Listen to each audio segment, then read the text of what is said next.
Okay, എന്താണ് ബുദ്ധിമുട്ട് പറഞ്ഞോളൂ. ബാക്ക് ബെഞ്ചിൽ ഇരിക്കുമ്പോൾ എനിക്ക് ബോർഡിൽ എഴുതിയത് കാണാനില്ല. താടി ഇവിടെ വെച്ച് നെറ്റി മുട്ടിക്കണേ. നമുക്ക് ഷോർട്ട് സൈറ്റിന്റെ പ്രശ്നമാണുള്ളത് കേട്ടോ. എന്താണ് ഷോർട്ട് സൈറ്റ്? ഷോർട്ട് സൈറ്റ് എന്ന് പറഞ്ഞിട്ടുണ്ടെങ്കിൽ കുട്ടിക്ക് അടുത്തുള്ളത് ക്ലിയർ ആയിരിക്കും, പക്ഷെ ഡിസ്റ്റൻസിലുള്ളത് മങ്ങലായിരിക്കും. ഓക്കെ, എന്തുകൊണ്ടാണ് ഇത് വരുന്നത്? ഇത് വരാൻ പല പല കാരണങ്ങളുണ്ട്. ഇപ്പോൾ അമ്മയ്ക്കും അച്ഛനും ഓൾറെഡി ഷോർട്ട് സൈറ്റ് ഉണ്ടെങ്കിൽ കുട്ടിക്ക് വരാനുള്ള സാധ്യതയുണ്ട്. പിന്നെ ഇന്നത്തെ കാലഘട്ടത്തിൽ കുട്ടികൾ അധികം ഇൻഡോർ ആക്ടിവിറ്റീസിലാണ് ഏർപ്പെടുന്നത്. ഇൻഡോർ ആക്ടിവിറ്റീസ് എന്ന് പറഞ്ഞാൽ മൊബൈൽ നോക്കിക്കൊണ്ടിരിക്കുക, വായന, അകത്തു നിന്നുള്ള കളികൾ, പുറത്ത് വെയിലത്തിറങ്ങിയുള്ള കളികളൊക്കെ വളരെ കുറവാണ്. ഇതൊക്കെ ഷോർട്ട് സൈറ്റിലോട്ട് നയിക്കുന്ന കാരണങ്ങളാണ്. കണ്ണട കുറച്ചു കാലം വെച്ചിട്ട് ഒഴിവാക്കാൻ പറ്റുമോ? ഷോർട്ട് സൈറ്റ് എന്ന് പറയുന്നത് നമ്മുടെ കണ്ണിൻ്റെ ലെങ്ത്ത്, അതുപോലെ കൃഷ്ണമണിയുടെ ഷേപ്പ്, അതിനെയൊക്കെ ഡിപ്പെൻഡ് ചെയ്യുന്ന ഒരു പവറാണ്. അപ്പം നമ്മൾ കണ്ണട വെക്കുന്നത് എന്തിനാന്ന് വെച്ചാൽ എല്ലാവരും കാണുന്ന പോലെ കുട്ടിക്ക് ക്ലിയർ ആയിട്ട് കാണാൻ വേണ്ടിയിട്ട് മാത്രമാണ്. അപ്പോൾ ലൈഫ് ലോങ് ഈ ലെങ്ത്തിൻ്റെ പ്രശ്നവും ഷേപ്പിൻ്റെ പ്രശ്നവും ഒക്കെ അവിടെ തന്നെ ഉണ്ടാവും. അത് കണ്ണട വെക്കുന്നതുകൊണ്ട് മാറാൻ പോകുന്നില്ല. ലൈഫ് ലോങ് കണ്ണട വേണം. പിന്നെ ഒരു 18-21 വയസ്സൊക്കെ ആയി കഴിഞ്ഞാൽ കുട്ടിയുടെ പവർ ഒരു വർഷമെങ്കിലും സ്റ്റേബിളായിട്ട് നിൽക്കുകയാണെങ്കിൽ അപ്പോൾ ലേസർ അങ്ങനത്തെ പ്രൊസീജിയേഴ്സൊക്കെ ചെയ്ത് നമുക്ക് കണ്ണട ഒഴിവാക്കാൻ പറ്റും. കുട്ടി കുറച്ചും കൂടി വലുതായിട്ട് കണ്ണട വെച്ച് തുടങ്ങിയാൽ മതിയോ?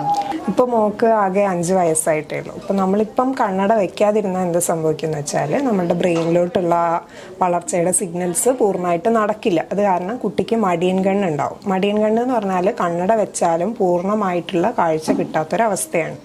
അപ്പോൾ അത് ഉണ്ടാവാതിരിക്കണം എന്നുണ്ടെങ്കിൽ നിങ്ങളിപ്പോഴേ കണ്ണട വെച്ച് തുടങ്ങും. നമ്മൾ പവർ പെട്ടെന്ന് കൂടാതിരിക്കാൻ എന്തൊക്കെ കാര്യങ്ങളാണ് ശ്രദ്ധിക്കേണ്ടത്?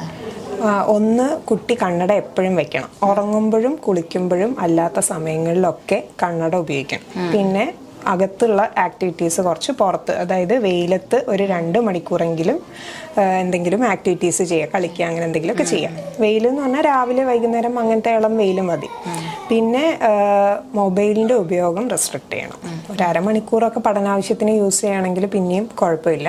ഒരുപാട് അധികം ഷോർട്ട് സൈറ്റുള്ള കുട്ടികൾ യൂസ് ചെയ്യുകയാണെങ്കിൽ അത് കണ്ണിൻ്റെ പവർ പെട്ടെന്ന് കൂടാൻ ഇടയാക്കും. പവർ കൂടാതിരിക്കാൻ വേറെ വല്ല ഓപ്ഷൻസ് ഉണ്ടോ? ഉണ്ട്. പവർ പെട്ടെന്ന് കൂടാതിരിക്കാനായിട്ട് നമുക്ക് ഡ്രോപ്സ് അവൈലബിൾ ആണ്. അതുപോലെ കൺട്രോൾ ഗ്ലാസ് എന്ന് പറയുന്ന ഒരു ഓപ്ഷനും ഉണ്ട്. അപ്പോൾ ഈ ഡ്രോപ്സും കൺട്രോൾ ഗ്ലാസ് ആണെങ്കിലും പ്രോഗ്രസ് ചെയ്യുന്ന റേറ്റ് മാത്രമേ കുറച്ച് കൊണ്ടുവരുള്ളൂ. അത് കംപ്ലീറ്റ് ആയിട്ട് പ്രോഗ്രസ് ചെയ്യുന്നത് നമുക്ക് സ്റ്റോപ്പ് ചെയ്യാൻ സാധിക്കില്ല ഈ ഓപ്ഷൻസ് ആണെങ്കിൽ കൂടി. അപ്പം ഡ്രോപ്സ് എന്ന് പറഞ്ഞിട്ടുണ്ടെങ്കിൽ നമ്മൾ ഡെയിലി നൈറ്റ് കുറച്ച് നാൾ സ്ഥിരമായിട്ട് ഉപയോഗിക്കേണ്ടി വരും.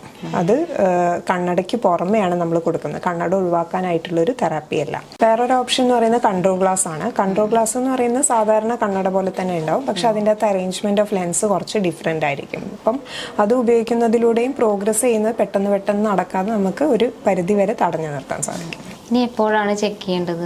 അത് ഞാൻ പറഞ്ഞല്ലോ, കുട്ടി വലുതാവുന്നതനുസരിച്ച് ഒരു 18-21 വയസ്സ് വരെ ഇനിയും പവർ കൂടി വരാനുള്ള സാധ്യതയുണ്ട്. അതുകൊണ്ട് നമ്മൾ ഒരു 6 മാസം കൂടുമ്പോൾ പവർ വീണ്ടും ചെക്ക് ചെയ്യണം.